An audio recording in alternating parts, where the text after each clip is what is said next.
ദീപക അപ്പോൾ നാളെ നമ്മളെ അബിയുവിൻ്റെ ഫ്രൂട്ട്സിൻ്റെ വീഡിയോ ഒക്കെ എടുത്തപ്പോഴേ ഒരുപാട് ആൾക്കാർ നിങ്ങളെ നമ്പറൊക്കെ ചോദിച്ചിരുന്നു. അന്ന് എനിക്ക് നമ്പർ കൊടുക്കാൻ പറ്റില്ല. അപ്പോൾ അന്ന് വന്നപ്പോൾ തന്നെ നിങ്ങളെ ഈ അടീനൊക്കെ ഇങ്ങനെ പൂട്ട് വരണുള്ളൂ. അപ്പോൾ ഇന്ന് വന്നപ്പോൾ ഫുൾ നിറവായിട്ടാണ് കാണുന്നത്. ഇത് നിങ്ങൾ എന്ത് മരുന്നൊക്കെ ഞങ്ങൾ അടിക്കുന്നത്? മരുന്നുണ്ടോ അല്ലെങ്കിൽ വളമാണോ ചെയ്യുന്നത്? പ്രൂണിംഗ് ആണോ? പ്രൂണിംഗ് തന്നെ മെയിനായിട്ട് മെയിൻ പ്രൂണിംഗ് തന്നെ. ആഗസ്റ്റ് മാസം എല്ലാ ആഗസ്റ്റ് മാസത്തിലും പിന്നെ പ്രൂൺ ചെയ്ത മെയിനായിട്ട്. പിന്നെ വളങ്ങൾ എന്ന് പറഞ്ഞാൽ എല്ലുപൊടി, വേപ്പും പിണ്ണാക്ക്, പിന്നെ അതേമാതിരി ആട്ടുംകാട്ടത്തിൻ്റെ പൊടികളൊക്കെ ഇട്ട് കൊടുക്കുക. അതന്നെ മെയിനായിട്ട്. പിന്നെ വെയിലാണ് മെയിനായിട്ട്. നല്ല വെളിച്ചം വേണം. നല്ല വെളിച്ചം വേണം. ഇതിനൊക്കെ ഇപ്പോൾ എത്ര മാസമായത്? അതിലിപ്പോൾ ഇതെവിടെയും കാണാത്ത ടൈപ്പ് ഒരു ഇതുപോലെ രണ്ടെണ്ണം. അതെ അതും നിങ്ങൾ ഒരുപാട് കൊല്ലം പഴക്കമായി ഇതിന്. ഇത് വർഷങ്ങൾ പഴക്കമുണ്ട്. ഇതിന് എത്ര വർഷത്തെ പഴക്കമുണ്ട്? ഇത് ഏകദേശം ഒരു 10-12 വർഷം പഴക്കമുണ്ടാവും. 15 വർഷമായതൊക്കെ ഉണ്ട്. 15 വർഷം ഉണ്ടാവും ഇതില്ലേ. ഇത് ഭയങ്കര ഭംഗിയായിക്കണാണ്. ഇത് ഇല ഇല്ലാണ്ട് പൂടുന്നല്ല പറയണത് അല്ലേ? ഇത് ഇല ശരിക്കും കട്ട് ചെയ്ത് കഴിഞ്ഞാലേ ശരിക്കും ഇല കാണൂല. ശരിക്ക് കംപ്ലീറ്റ് ഇലകൾ ഇല്ലാതെ പൂവ് മാത്രം കിട്ടൂല. ഇതിപ്പോ എത്ര മാസം കിട്ടും?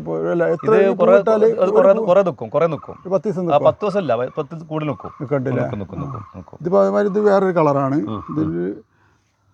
എൻ്റെ അടുത്തുള്ള കളർ ഇതാണ്. പിന്നെ അതോട് കൂടി വന്നതിന് ശേഷം ഇത് ഇവിടെ എവിടെയും കാണാത്ത ടൈപ്പ് ഒരു ഇതിനെന്താ എന്താ പറയുക, 4 മണിപ്പൂ എന്നല്ല അല്ലല്ല 10 മണിപ്പൂ.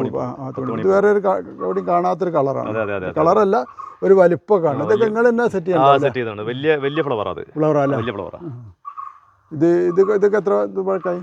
ഇതും കുറെ അതിൻ്റെ അടുത്ത് ഇതിൻ്റെ അടുത്ത് കുറെ ആയിട്ട്. അത് ഞാൻ കുറെ കാലങ്ങളായി മുന്നേ ഉള്ളതാണ്. പിന്നെ ഈ ചെടികളൊക്കെയാ ഇത് കുറെ ആയി. കടലാസ് പൂവല്ലേ, ഒരു 6 കളർ ഉണ്ട് എൻ്റെ അടുത്ത്. ഉണ്ട്. ഇതിനും പ്രൂണിങ് മറ്റേ പ്രൂണിങ് വേണമല്ലേ? ഇതിനും പ്രൂണിങ് അതേമാതിരി തന്നെ. നമ്മൾ ആഗസ്റ്റ് മാസമൊക്കെ പ്രൂൺ ചെയ്ത് കൊടുക്കണം.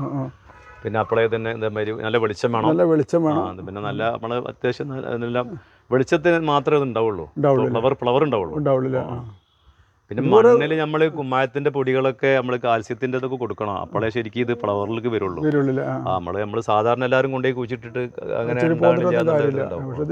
ഈ പൂവിന്റെ ഉള്ളിൽ വേറെ പൂവും കാണല്ലോ. അതാണ് കടലാസ് പൂവിന്റെ മാത്രമേ പ്രത്യേകത കേട്ടോ ഇല്ലേ? ഇത് ചില സ്ഥലത്ത് വിത്ത് മുളച്ചിട്ടൊക്കെ ഉണ്ടാക്കിയ സ്ഥലങ്ങളൊക്കെ ഉണ്ടല്ലോ. ചെയ്തിട്ടുണ്ടാവുന്നുണ്ട്. അപ്പോൾ നല്ല രസമുള്ള കളർ, തീക്കണലുമാരുടെ കളറുകളൊക്കെ ഉണ്ടല്ലോ. ഇപ്പൊ ഫൈബ്രൈഡൊക്കെ ഇറങ്ങുന്നുണ്ട്. പക്ഷെ ഫൈബ്രൈഡിൽ ഇത്രത്തോളം പൂവ് ഉണ്ടായിക്കോളുന്നില്ല. അപ്പൊ ഇനിയും കൂടുതൽ പൂക്കൃഷിയൊക്കെ ഉണ്ടാക്കട്ടെ. അല്ല വേണ്ടല്ലേ? അതെ.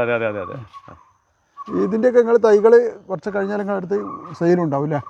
ഇത് പിന്നെ ഇതിൻ്റെ അടീനിയത്തിൻ്റെ തൈ എൻ്റെ അടുത്ത് ഉണ്ടായിരുന്നു കുറേ. ഇപ്പം ഞാൻ ചെടീനോട് വലിയ താല്പര്യം ഇല്ല എനിക്ക്. അതാണ് ഒന്നാമത്. രണ്ടാമത് ഫ്ലവറിൽ പിന്നെ ഫ്രൂട്ട്സിലേക്ക് കുറച്ച് അങ്ങനെ മാറ്റം വന്നുകൊണ്ട്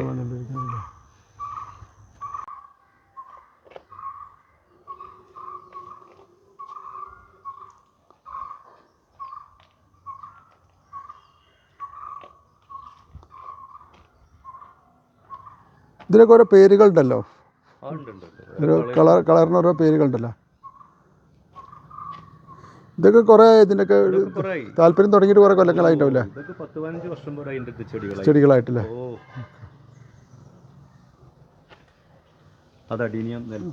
വെച്ചല്ലേ?